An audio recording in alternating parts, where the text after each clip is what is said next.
Taxes, indirect taxes గా పిలవచ్చు.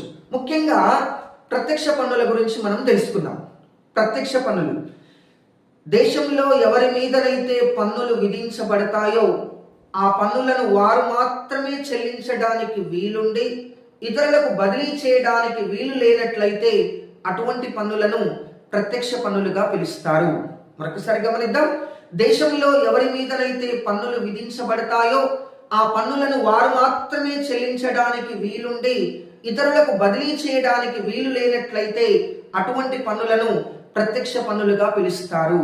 ముఖ్యంగా ప్రత్యక్ష పన్నులు ఎవరి మీద విధించబడతాయో వారు మాత్రమే చెల్లించాలి, ఇతరులకు బదిలీ చేయడానికి వీలు లేదు. ముఖ్యంగా పన్ను యొక్క తొలి భారం, పన్ను యొక్క తుది భారం ఒక్కరే భరించడాన్ని ప్రత్యక్ష పన్నులుగా పిలుస్తారు. ప్రజల మీద, ప్రజల